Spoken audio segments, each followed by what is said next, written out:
রাতের আধারে যখন পুরো পৃথিবী ঘুমিয়ে পড়ে তখন একদল মানুষের জীবন সচল হয়ে ওঠে আগুনের লেলিহান শিখার সাথে।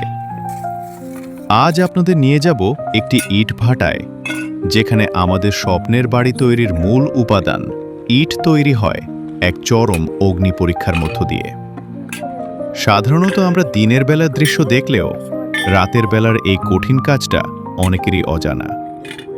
ইট পোড়ানোর এই পুরো প্রক্রিয়ার অন্যতম গুরুত্বপূর্ণ অংশ হল জ্বালানি বা কয়লার সঠিক ব্যবহার। আপনারা স্ক্রিনে দেখতে পাচ্ছেন একজন শ্রমিক ভাই রাতের অন্ধকারেও ক্লান্তিহীনভাবে ড্রাম ও বস্তা থেকে কয়লা বা জ্বালানি প্রস্তুত করছেন। ভাটায় আগুনের তাপমাত্রা ধরে রাখতে নিখুঁত পরিমাপে এই জ্বালানি সরবরাহ করতে হয়। সামান্য একটু এদিক ওদিক হলেই নষ্ট হয়ে যেতে পারে হাজার হাজার কাঁচা ইট। ঠিক এই মুহূর্তে দেখুন আগুনের তীব্রতা। মাটির নিচের ছোট ছোট গর্ত দিয়ে এই গনগনে লাল আগুন ভেতরের কাঁচা ইটগুলোকে পুড়িয়ে শক্ত করছে। এই আগুনের তাপমাত্রা প্রায় 1000 ডিগ্রি সেলসিয়াসের কাছাকাছি থাকে। এই ফুটন্ত আগুনের ঠিক ওপরে দাঁড়িয়েই শ্রমিকদের প্রতি মুহূর্তে কাজ করতে হয়। এক একটি লাল টকটকে নিখুঁত ইট পাওয়ার পেছনে রয়েছে এই আগুনের নদী পার হওয়ার গল্প। আমরা যে সুন্দর দালান কোঠা বা বাড়িতে থাকি তার প্রতিটি ইটের পেছনে জড়িয়ে আছে এই দিনমজুর ভাইদের মাথার ঘাম পায়ে ফেলার গল্প। রাতের পর রাত জেগে তাদের এই হাড় ভাঙা খাটুনি আর আগুনের সাথে লড়াইয়ের ফলেই গড়ে ওঠে আমাদের আধুনিক সভ্যতা।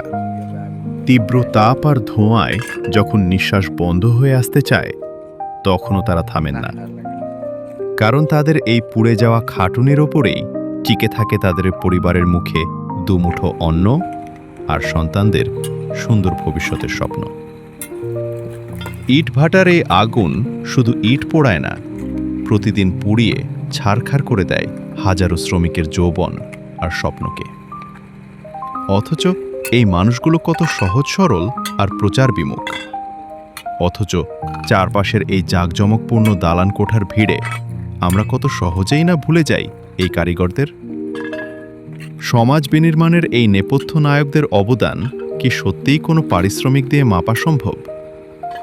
আজ এই ভিডিওর মাধ্যমে তাদের সেই অক্লান্ত পরিশ্রমকে জানাই গভীর শ্রদ্ধা ও সালাম।